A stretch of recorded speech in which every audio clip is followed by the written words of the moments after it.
All right. So, one of the things that confused some people on the first question of exam two was it said a one sample, blah, blah, blah, and then it gave a separate N. One sample means one sample compared to like a two sample. So we do a one sample problem testing a hypothesis off of either an known or unknown population variance. So you have a sample of n number of measurements. So one sample is saying that it's not a two sample. It's not comparing sample A with sample B and each of them have 25 discrete measurements. One sample just means that a single sample of a population was taken. That sample size is what n is equal to. So a single sample means I only sampled the population once. But when I conducted that sample, I could have collected 5, 25, 5,000. Like n can be anything. So when you're doing these problems, your n is always what n is equal to. So the textbook, and these questions came from like reserved problems in the text and things like that. When it says that, a one sample of something was taken and then it gives you n equals 16, your n should be 16, not 1. And that seemed to screw some people up. So I want to be clear about that. So if you have a one sample problem, you are either doing a z-test or a t-test, and in Minitab, it will say one sample z or one sample t. You only use the z if you are given a population variance. You only use a z if you are given a population variance. If you are not given a population variance, you have to assume it's an unknown population variance, and you do a t-test. In reality, the majority of our time, we will do t-tests because we will not know the population variance. All right. Questions on that? Any questions on that? Okay. So in Minitab, that means that you ignore the large sample rule. We had said that, if you had more than 40, your sample size was more than 40, you could use the z-test instead, and you could use the sample variance as the population variance. In Minitab, we ignore that.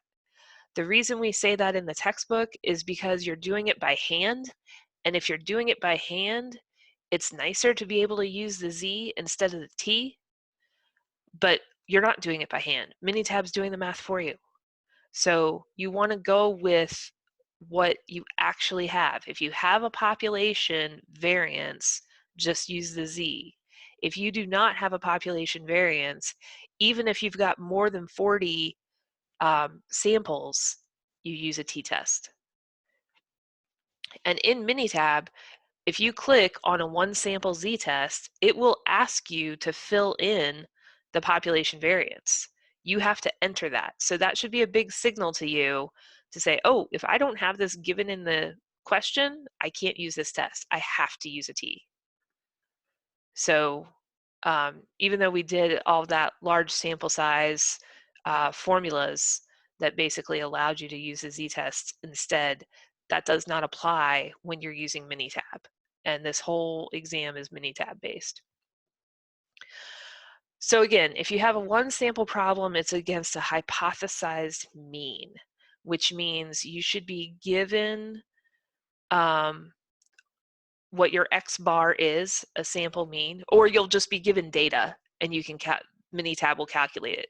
So if you're given a long, which is everything in this exam, you have data given to you. You don't actually have to figure out X bar or the sample variance S because you're just given data. So all of these are going to be, the data is given to you in its own discrete column. You're not going to enter summarized data. And so when you're looking at a hypothesized mean, with a single sample, you're either looking at the mean is equal or not equal, or greater than or less than a certain value.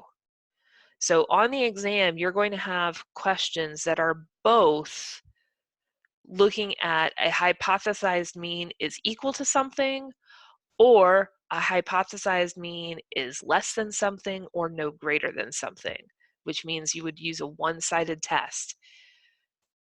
The default in Minitab is equal, not equal. So if you're doing a one-sided test, you have to change the defaults. You have to click, and they'll say that the test is mu equals or mu does not equal, and you're going to have to select mu is greater than or mu is less than. So if you have a one-sided test, you need to make sure you click on that. Again, some of the case studies, homeworks, exams, people were just always using the mean is equal to or not equal to, and that's the wrong test. You need to choose greater than or less than if it's a one-sided test. The answers are different. And that was way back before COVID, which seems like an eternity ago. But we actually showed in class that a one sample test is better, or a one-sided hypothesis boundary is better than a two-sided boundary. Because if you only care about like overfilling, or you only care about underfilling the volume of a bottle of soda, you know, having the one-sided test actually gives you a bigger range for acceptance criteria.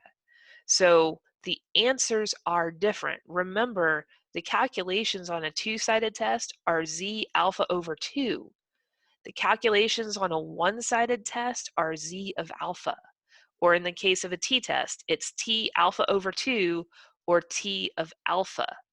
So the one-sided test is going to be different. If you select the default in Minitab, it's equal or not equal, and that will give you the wrong answer. Okay? So in all of these questions, you're given a column of data, you're given an alpha, and then you're given something to make a decision on. So in a one sample population problem, you're looking at that sample versus a hypothesized mean. And it can be equal to it, greater than it, or less than it. Questions on that? No questions? Okay. When you have two samples, that means you've got two columns of data. And for two columns of data, you're comparing the samples to one another. So if you are given known populations, you can use a z-test. If you are not given known populations, you have to do a t-test. A t-test can be three different ways. It can be assumed equal variances, or not assumed equal variances, or a paired t-test, which is pair samples before and after. The default in Minitab is that you do not assume equal variances. So if you're doing a t-test and it has not told you that the variances are equal, you can use the default settings, and you just need to make sure that you set your alpha. If the question either gives you equal variances for the samples or says assume equal variances for the data, you need to check the box that says assumed equal variances. The default is that the box is not checked. It will give you a different answer. Why? Because there are different calculations, and this was in the textbook. There are different calculations for the degrees of freedom for a two-sample t-test. And you can either pool the variances if you assume them to be equal. If they're not equal, you have to address each variance as a condition of the sample size and the sample standard deviation. And to do that, that will calculate how many degrees of freedom you'll look at, which will dictate what that t-value is, and in turn dictates what your p-value is. So these two tests do not give you the same answer. B and C will not give you the same answer. So you have to know whether or not to check the box. Paired t-test is only used when you have a before and after condition. So if it says something was done to a group and they were measured before and they were measured after, it's a paired t-test. A lot of people miss that on the case study. They just did a 2-sample t-test. They didn't do a paired t-test. Like on, I think there was a homework that was like about the mice. Yep. So that was Caffeine and no caffeine, that's the same group with 2 different conditions. That's a paired t-test. okay. And then we just changed that in like the when we're setting it up, we like click a box. This is paired No, t-test. it's not a box. It's actually, if you look, and we can open Minitab in a second, but when you go to basic statistics and you look at the t-test options, there's 1 sample, 2 sample, and the assumed or not assumed equal variances is the 2 sample t-test. But then below that is paired t-test. So it's not a box you click in the 2 sample t-test. It's its own drop-down menu item. Okay. So paired t-test is its own menu item in Minitab, and we can look at that if you want. That'd be nice. So which one did you say that we assume, if like nothing's given, do we assume that the variances are not equal? Correct, and that's the default. So Okay. if you're not told anything, if you're just given columns of data and you're told to compare these 2 columns of data at a 95% confidence interval that they're equal to each other, that means you don't have known populations, so it's a t-test, and you haven't been told anything about their variances, so you assume it's a non-equal variance. So the fact that you don't have the information means it's a 2-sample t-test where you don't assume equal variances. So only use what the question gives you. If the question doesn't give you a known population variance, it has to be a t-test. If it's 2 samples and it doesn't say that they're equal to each other, then you have to assume that they're not. Okay. Thank you. So use the lack of information in the problem to choose the right test. All right, if you have a 2-sample problem, 2 columns of data, that means you're looking at a comparison of the mean, which means you're either looking that mu1 is equal or not equal to mu2, or mu1 is greater than or less than mu2, or you can be looking that the difference between mu1 or mu2 is greater than or less than something. So if you have a problem that says a person, we had one of these in our case study, that running decreased your resting heart rate by at least 6 beats per minute. Well, you're not just looking at the running column, you were looking at the running column compared to the not running column, and you were saying that the difference of those 2 was at least 6. Greater than or equal to 6. So the default setting in Minitab is equal or not equal. If you're going to do a one-sided test, you have to select it.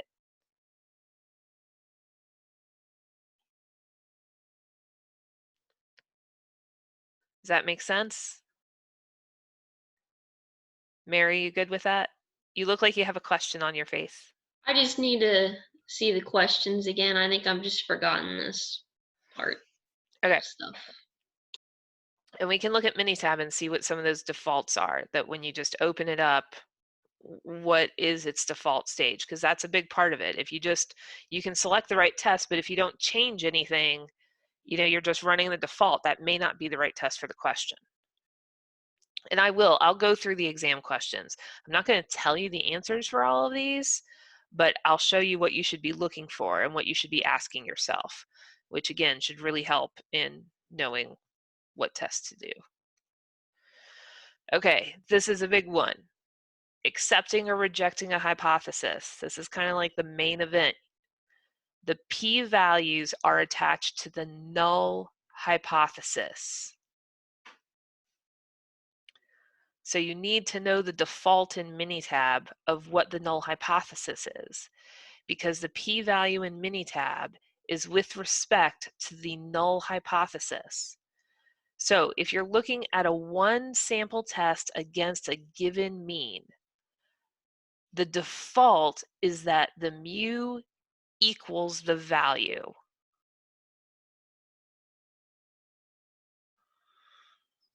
So whether you're looking equals or not equals, or equals compared to greater than or less than, the null hypothesis is going to be that mu equals. So if I'm looking to see if a mean is greater than a certain value, my alternative hypothesis is a one-sided greater than. P-value is to accept or reject the null hypothesis. So that means I want to reject the null hypothesis. If I am hoping that mu is greater than 6, I want to reject the null hypothesis, because the null hypothesis is that it isn't greater. Does that make sense? So rejecting is not always bad. In a two-sample test, the default null hypothesis is that mu of the sample 1 equals mu of the sample 2, that they are equal. There is no difference. Which means if I'm testing whether or not something is better than something else, I want to reject the null hypothesis, right? If I'm saying that most of the questions look at two different things, is there a difference between machine 1 and machine 2? If I want there to be no difference between the two machines, I'm hoping to accept the null hypothesis, because the null hypothesis is sample 1 equals sample 2. But if I'm saying machine 1 is better than machine 2,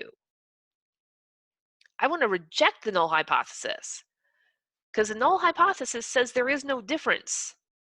So if I'm saying better or worse, I want to reject the null hypothesis. So like when it was saying hospital, patients can either go to hospital A or hospital B, which hospital would you choose?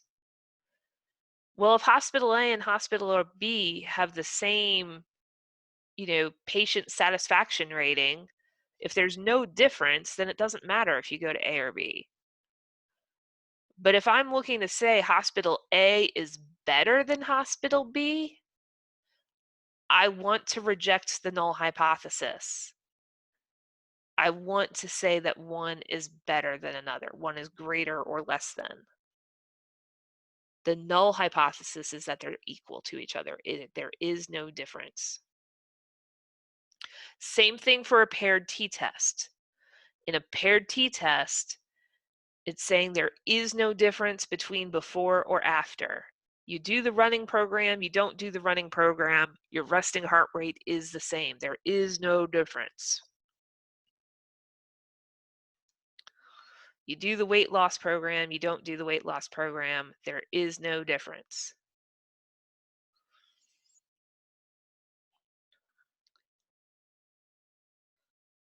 So what do we want to do most of the time? If we're doing a paired t-test, we almost always want to reject the null hypothesis, because we're almost always looking to say that something made a difference. I tested the class on their knowledge of, World War II history before they had been taught the unit. I taught them a unit on the history of World War II. I tested them again, gave them the same test. I want the test scores on the second test to be higher. I want the fact that I taught them something to increase their knowledge. To show that it would be higher means I need to reject the null hypothesis. That would be my goal.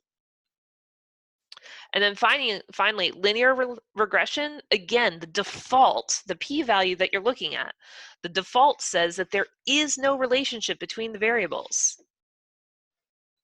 So the null hypothesis is that no relationship exists. You want to be able to reject the null hypothesis if you're trying to establish relationship. So understanding what the null hypothesis is for each of these tests is really critical for interpreting the results. And so for some of you, I forget if it was one of the case studies, you were interpreting the results correctly for accept or reject the null hypothesis, but then your conclusion was wrong, because you have to remember what the null hypothesis is.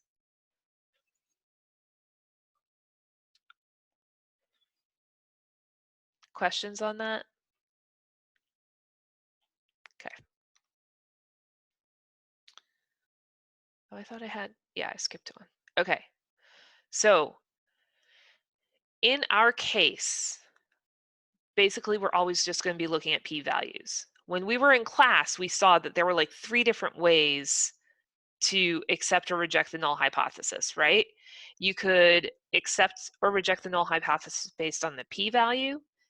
You could do it on the z or t statistic compared to the z or t statistic for a given confidence level, or you could set up the confidence interval and see if your data point fell within the confidence interval, right? You had 3 ways.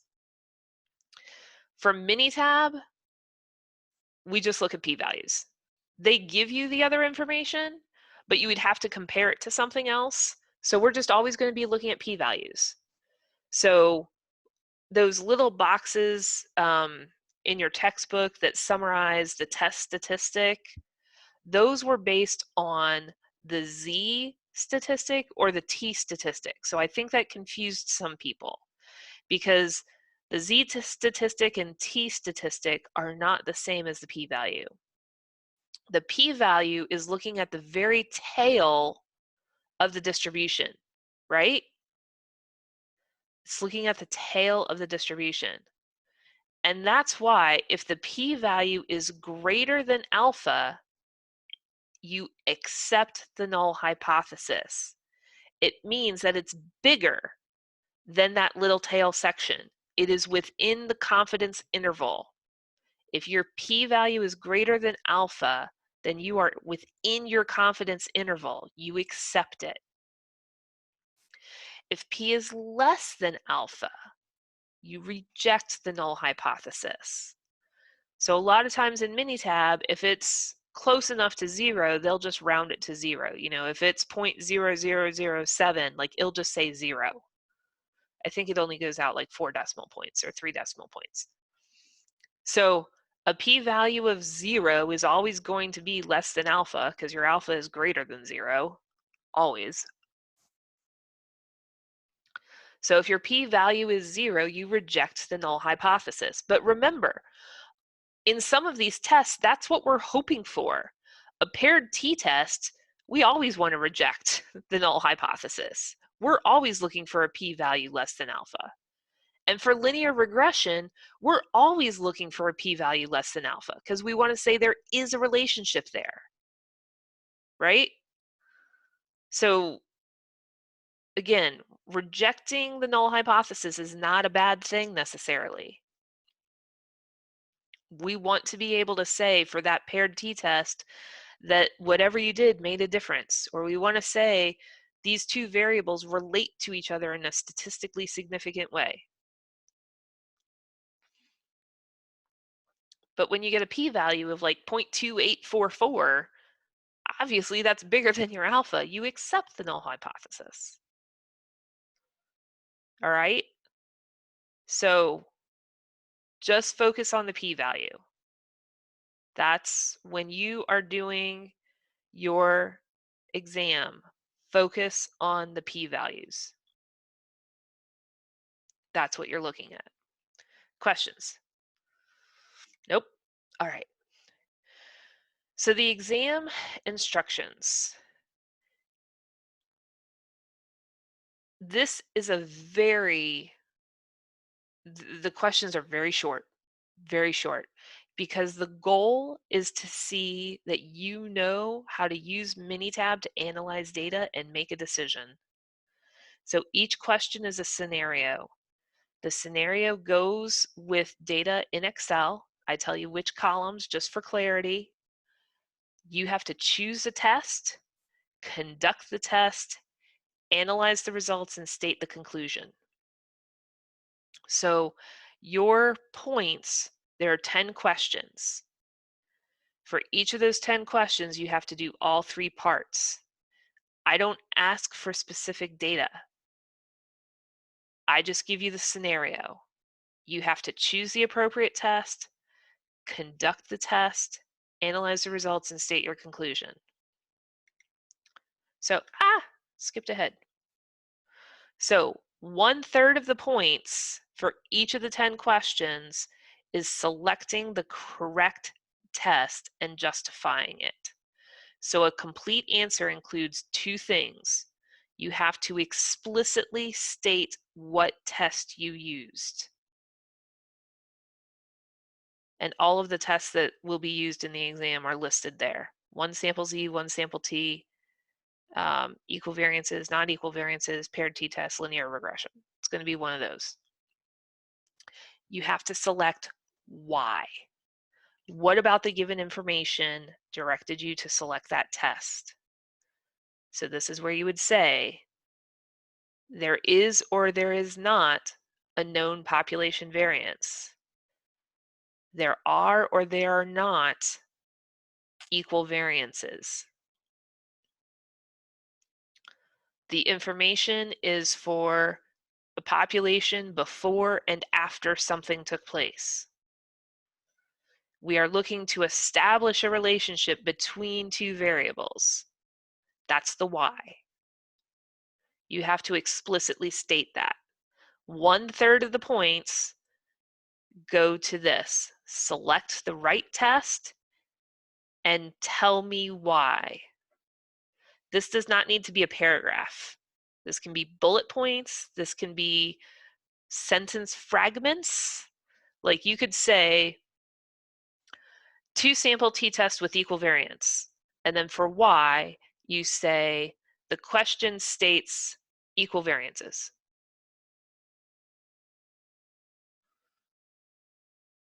And that's it. 1 sample Z. The question gives a known population variance.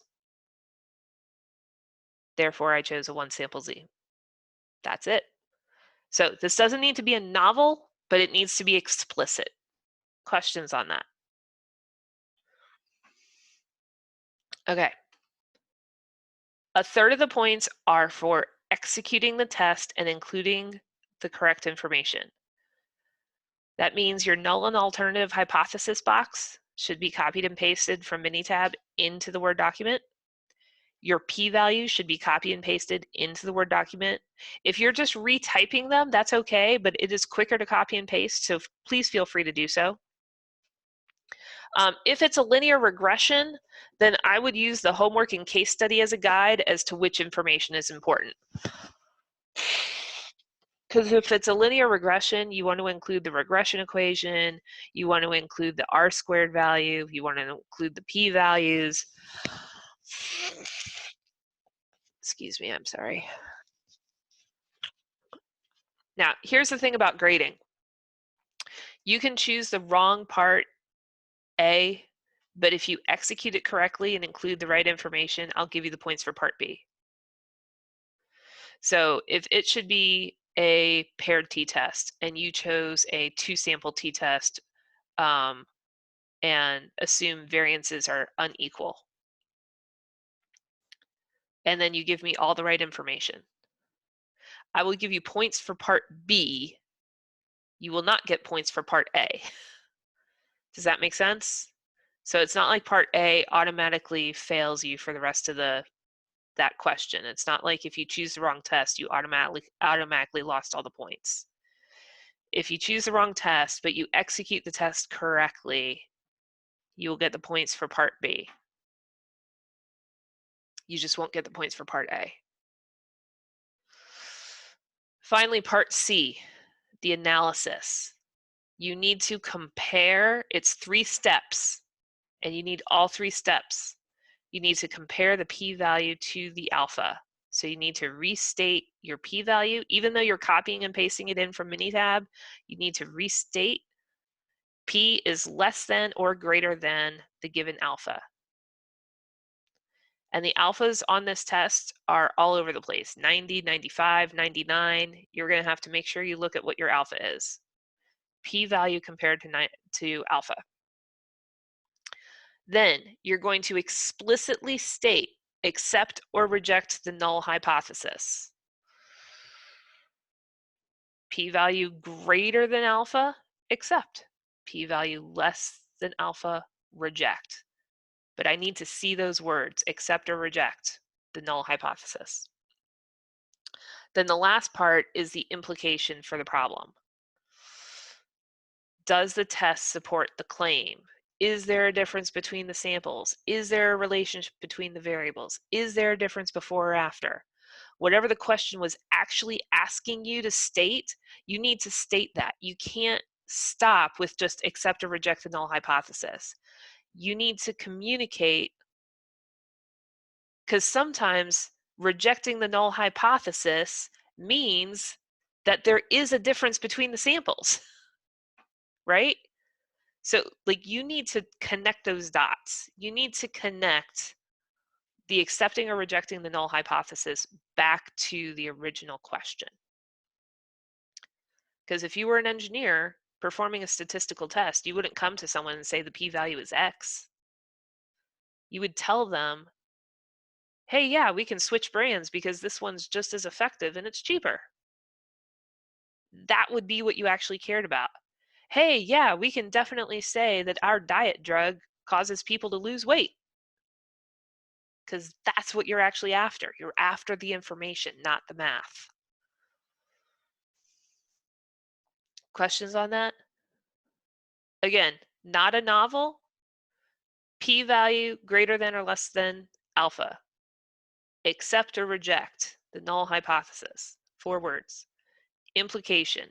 Relate it back to the problem. 1 sentence. So this should not be huge amounts of writing, but it should be very explicitly stated.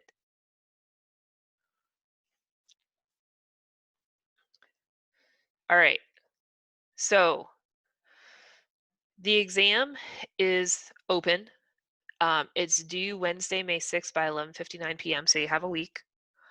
Posted on Blackboard, and I'll go there in a second, is the exam document and an Excel spreadsheet. So just to make sure there aren't any issues with Minitab versions or anything like that, there's no Minitab going back and forth between us. There's only a Word document going back and forth between us. All the data's in Excel. You'll have to copy and paste it and perform the corrected tests. You only submit the Word document back to me. I don't need your Minitab. I don't need your Excel. I only want your Word document. You can save it as a PDF if you want. You can save it just as a Word document, but I'm looking at these in Blackboard, and I'm just going to be going really quickly through each one so that I can turn around your final grades as fast as possible. I'm going to be going really quickly and just looking at each of those parts to say, did you choose the right test? Did you give me a rationale? Did you include the right data? What do the p-values say? Do you accept or reject? What's the implication? And I'm just going to go through those really quick. So would you rather us just type that into the Word document, or would you rather us print it out and write it on there and like scan it? I think it's easier for you if you just type it. That's why I posted a Word document instead of PDF so that you guys could just type directly into it. So I'll show you in a second what the exam looks like, but you know, it's one page right now. So there's question 1, 2, 3, 4, 5, 6, all the way through 10 in a row. And so you can just under question 1, hit enter, and then start copying and pasting the stuff from Minitab directly into that Word document. Yeah, And okay. then save it and upload it back to Blackboard. If you want to submit something different, like if it's easier for you to write it, but I need to see, so even if you write the Minitab results instead of copying and pasting, and then you upload those, that would still be okay. I just think it might be easier just to type directly into the Word document. But if it's easier for you to have, you know, a separate piece of paper out to the side of your computer while you're doing all this and you're just recording the information separately, then, and you upload that handwritten information separately, that's okay. As long as you include all the necessary information. So for like running the test, again, you would have to actually write HO colon mu equals H1 colon mu does not equal, or mu's greater than, or mu's less than, like, or if it's a difference between HO colon mu1 equals mu2, H1 colon mu1 does not equal mu2. So like, that's why I think it might be easier just to copy and paste, because you know for sure you're getting all the information when you do that from Minitab. But if it's easier for you to write by hand, you can do that. As long as the information's there, you'll get credit. Okay, thank you. Any other questions before I look at the actual exam? And I'll open Minitab as well. Okay. Let me change what I'm sharing. Oh, I'm gonna die. Okay. Sorry, my allergies. It's not fun. This is the exam. I'll make it a little bigger. Okay, so directions are same as what I said in the PowerPoint. For the given scenario, choose the appropriate test, conduct the test, analyze and state your conclusions. So it needs to be a full answer as all that stuff I said in the PowerPoint. Okay, so if you didn't write that down and I need to go back to those slides, let me know. But a full answer is everything I said in that PowerPoint. So choosing the appropriate test, explicitly say which test it is and why. Conduct the appropriate test means you include the null and alternative hypothesis, you include your alpha, you include all the relevant information. Analyze and state your conclusions is 3 parts. P greater than or less than equal to less than alpha, accept or reject, implications. So the first one, a researcher measured the impact of exercise on brain activity with patients of Alzheimer's. Does exercise increase brain activity?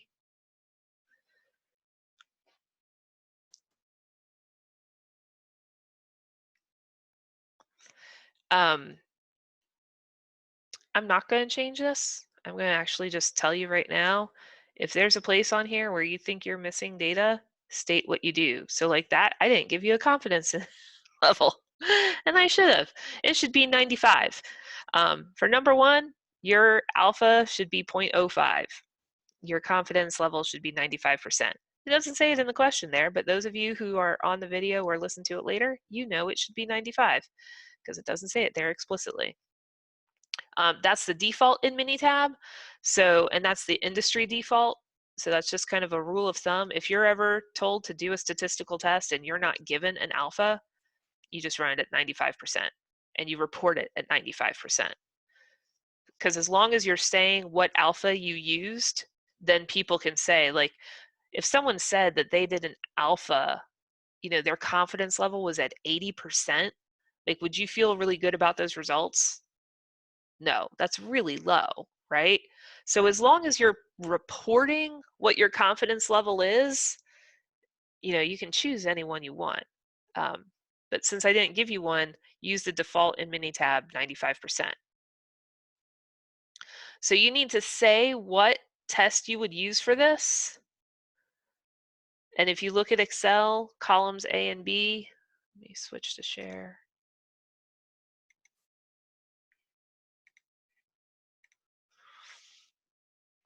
Excel, A and B, exercise, no exercise. You've got 2 columns of data to work with. So column A and B, exercise, no exercise.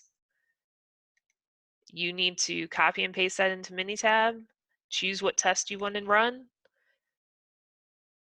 give the results of the test, analyze the results, state the conclusion. Column C, just one column for question 2. Michael Phelps is looking at his practice swim times for the 100-meter butterfly to ensure he is less than 53 seconds on average.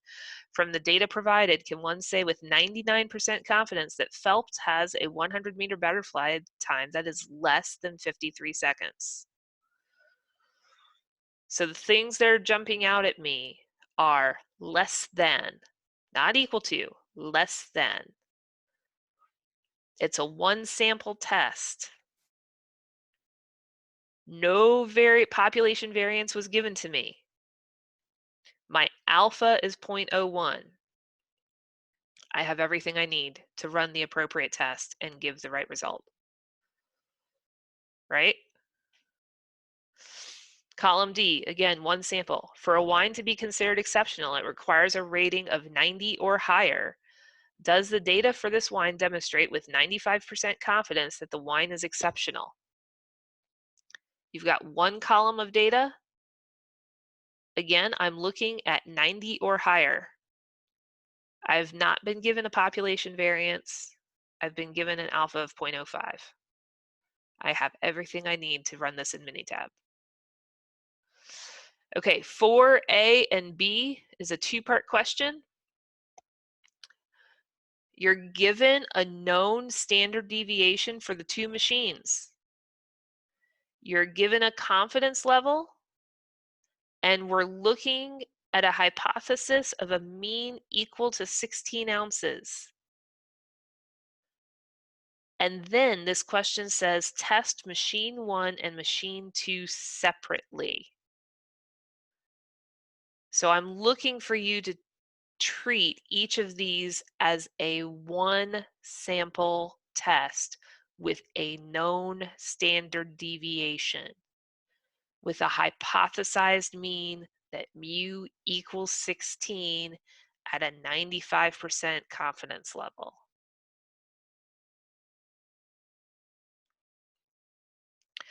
Part 2 of question 4 is now saying, can I replace machine 1 with machine 2 because machine 2 is cheaper to operate? But I need to use a 99 confidence level to justify changing the machine. So now I'm not comparing it to a known volume. Now I'm just comparing performance of machine 1 with machine 2.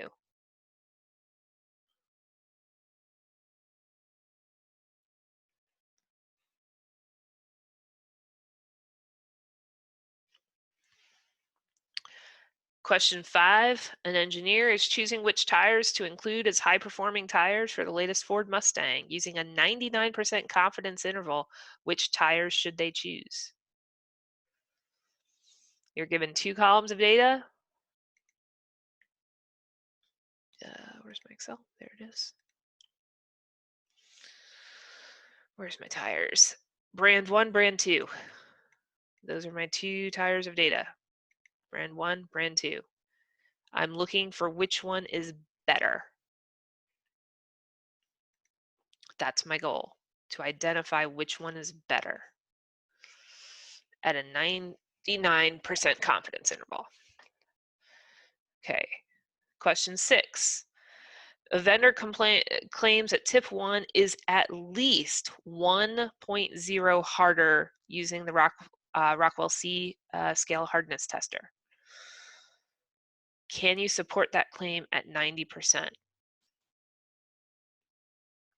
So is tip 1 at least 1.0 harder than tip 2 with an alpha of 0.1?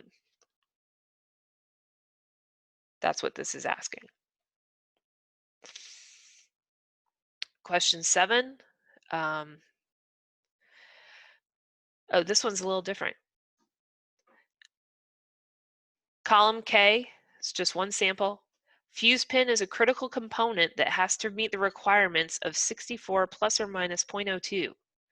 So you're given the mean and the confidence interval that it has to meet. You're going to compare that to a sample at a 95% confidence level. The correct answer for this, I don't really care about the p-value, do I? What do I care about in this question?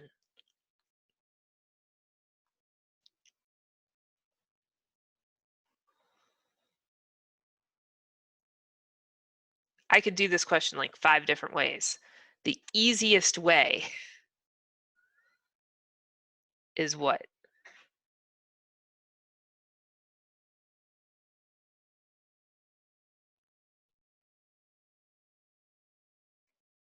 Anybody want to take a stab at it? If you take a stab at it, I'll tell you if you're right or wrong. If no one wants to take a stab at it, we're moving on to question 8.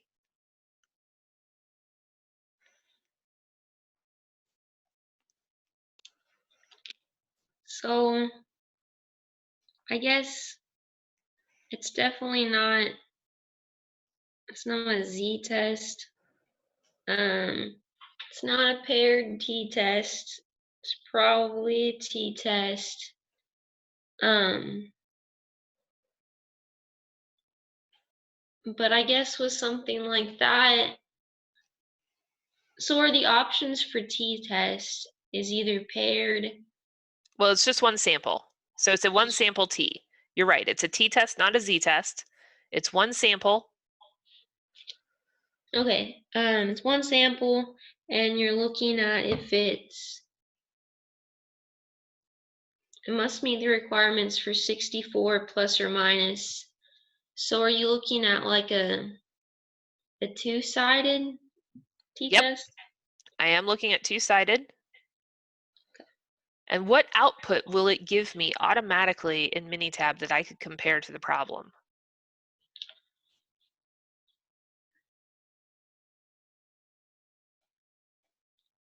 Probably something you could compare to the means that you're given. Yeah, because I can run a test against a mean equal to 64. Because that's what it's saying, the requirement has to equal 64. But it's giving me plus or minus 0.02 at 95% confidence interval. All right, here's a little present for those of you who are on the video or watch the video later.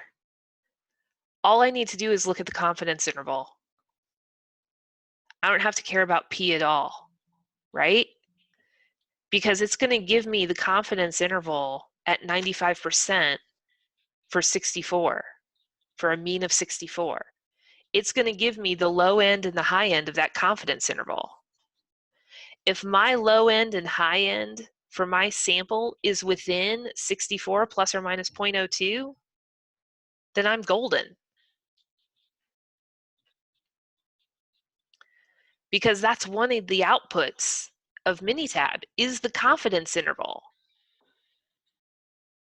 Automatically, when you run a one sample t-test at a 95% confidence interval against a mean, it will give you that confidence interval. It'll give you the lower bound and the upper bound.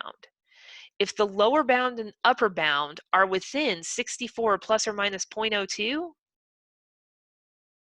then I know that it's within specification. If it isn't, then it's not within specification. That's the simplest way to run this test. You set the mean equal or not equal to 64, and you run it at 95%.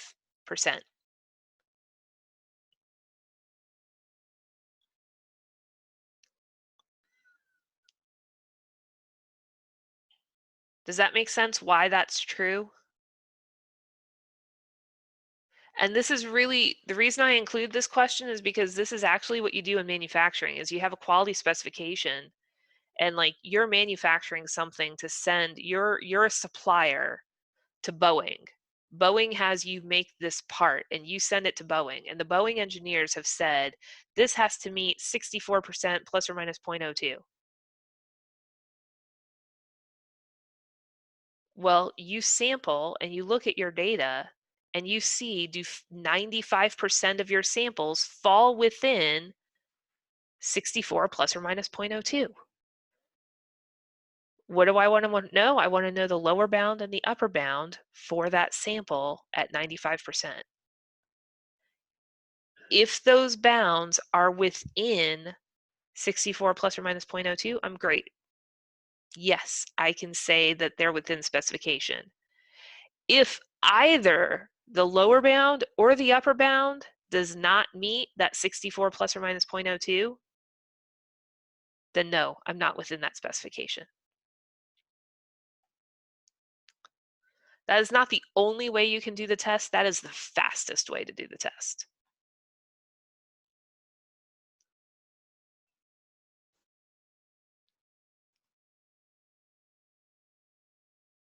All right. Question 8. Company is looking at relating household income and the age of their oldest vehicle with new car purchases. So the data was collected from individuals who bought a new car. Can you state with 95% confidence there's a relationship between the oldest vehicle age and household income? So does the age of their car and their income relate to one another with respect to buying a new car? So I'm looking at two different measures and relating them to one another. So what am I doing at this point?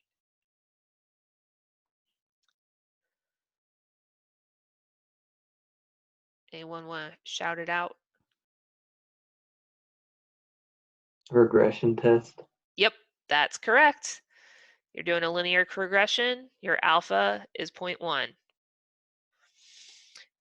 Question 9, a beverage company measured the redemption of coupons with a % discount provided. Is there a relationship between the number of coupons redeemed and the % discount? Use a 95% CI.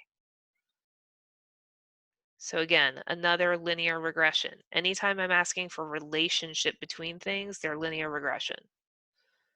So these bottom 3 questions are all linear regression.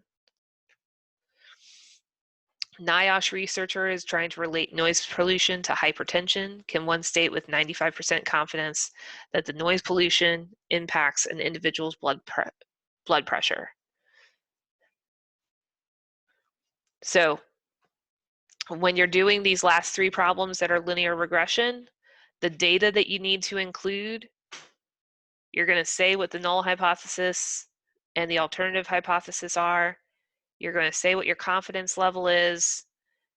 You're going to run a linear regression, and you need to have a regression equation. You need to have an R-squared value. You want to look at p-values. So you're not having to calculate it like you did in case study 3. You're not having to calculate against a different value. Like in case study 3, I then give you an X that you need to calculate for Y and do an analysis of the residuals. I'm not asking you to do that. You're only having to say, is there a relationship? Now, of course, you can run a normal probability plot on the residuals and use the fat pencil test and use that as another way to state that there is this relationship, that this is a valid measure. But that's what you're looking at here. I had a question about linear regression questions. They're really not bad, but I was wondering with like, at the bottom of a lot of the case studies, it'll say like R-squared, P, and the normal distribution plot based off this. Is it, does it have a relationship? Yep. And I was just wondering if not all of them are true, like if oh, if the P is good, but like how many of them have to be good for you to say that it has a relationship? Well, so there are measures, right? Like, so the p-value is one of the measures. So R squared is looking at the overall amount of air in the system based on the residuals from the equation it generated. The higher the R squared value, the better the relationship is. The smaller those residuals are, right? So a high R squared means that there's not a lot of air in the system. Mm-hmm. So that would mean a lot to me. The fat pencil test shows how many outliers I have, right? Because that R squared could get skewed if I have a couple outliers that are really like far out there. So Yeah. I might have a lower R squared value, like 70 or 68 or something like that. But when I Mhm. do the fat pencil test, there's like one data point that's throwing everything off, or two data points out of 20 that are way off. Well, what might I say? I might say that, it's got a low R squared value, but if you compare that to the normal probability plot, there's really 2 points that are way out there. That's probably skewing my R squared. And so because of that, I'm going to say that this is a good fit and that we should probably drop those data points for future analysis. Okay. Does that make sense? Yeah. So that's So why they all kind of relate to one another. So if you see the p-values are big and the R squared value is really low and the normal probability plot is all over the place, just no, flat out no, there's no relationship there. But if you have something where maybe your p-values look good and your normal probability plot looks good except for some major outliers, your R squared value will be lower because of those outliers. But that would be one where I would say, you know what, we probably need to, clean up this data a little and look at whether or not we should really include those points they're way outside the model. Are those valid data points, or maybe they're not valid? And run it again. is it possible just to get one p-value that was high and another p-value that was good? Or did I screw something up if I got that? It is possible because you're looking at the slope and the intercept. There are two different values that you're considering, right? So Mm-hmm. B0 and B1, those are the slope and the intercept.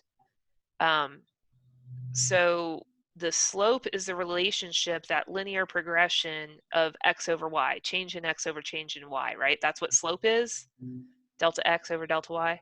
Mm-hmm. The intercept is the place where you actually cross the y-axis when x equals 0. So that intercept and the slope, they are related to one another, but they are separate calculations. And if you look in our book, and we didn't do any of it by hand, but if you remember those notes, because I did include them in the lecture, that the calculation of those values take different factors into account.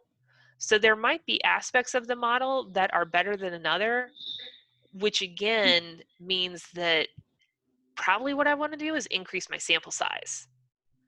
I have enough noise in the model that's skewing a dimension of it. So overall, is my regression model, my y equals mx plus b, is it good? Probably not. It's not good. I wouldn't want to use that to predict other values. But if one of my p-values is good and one of my other p-values isn't, what I probably want to do is increase my sample size and try again. All right. Thank you. Because to me, that says like there is a relationship, but this model isn't the best fit for that relationship. And without seeing the data in front of me, like that's what I would guess. And honestly, I haven't run the answer key for case study 3, so I don't know if that's one of the cases. But there are examples, and both case study 3 and homework, everything we did with linear regression comes from the book, and there are examples in the book where the correct answer is that there is no relationship. So Just because if you get high p-values and a low r-squared and a normal probability plot all over the place, that's absolutely possible. Because they gave examples to say like, no, it's not a relationship.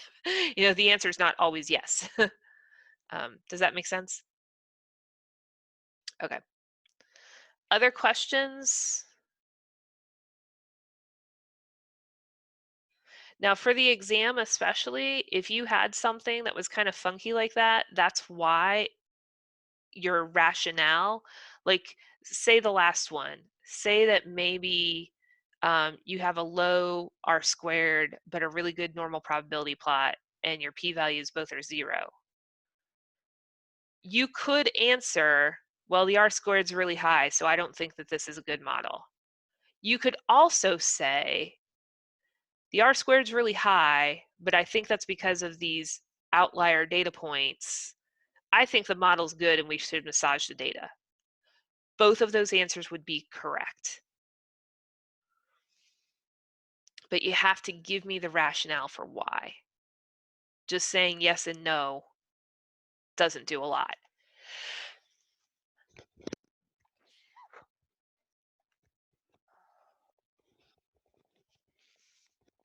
Does that make sense?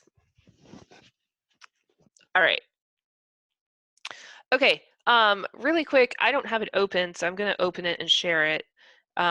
Just really quick to remind us all the Minitab menu. And again, mine will look slightly different because mine on my computer is 19, not 18, but the drop-down menus are the same. So I'm going to really quickly share that so that we remember what we're looking at.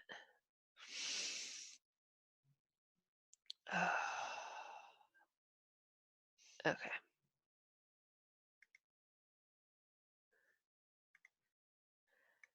Okay, everybody have Minitab in front of them now? Is that what you guys see on my computer?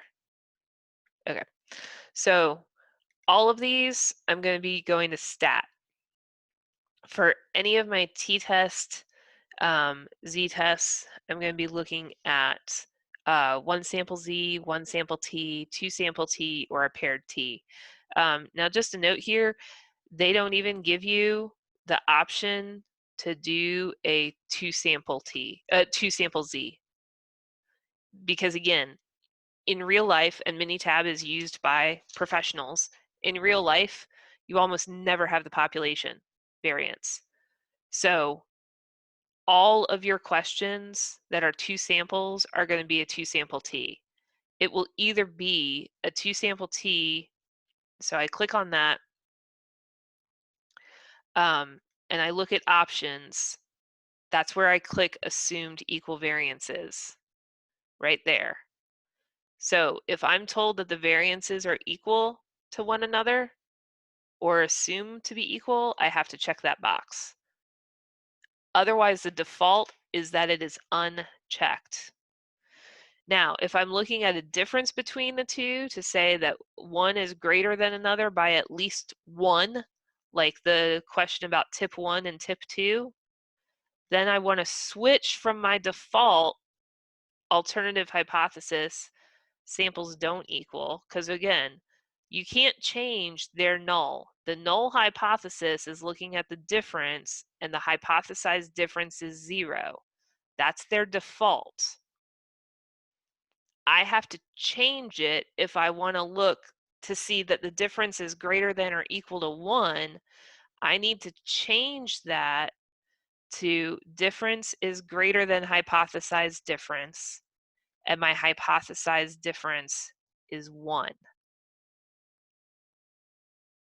And I would set the confidence level at whatever the confidence level is. So you see, like, I have to change all of those things. If I leave everything at the default, it's going to be equals, not equals, and the hypothesized difference is 0.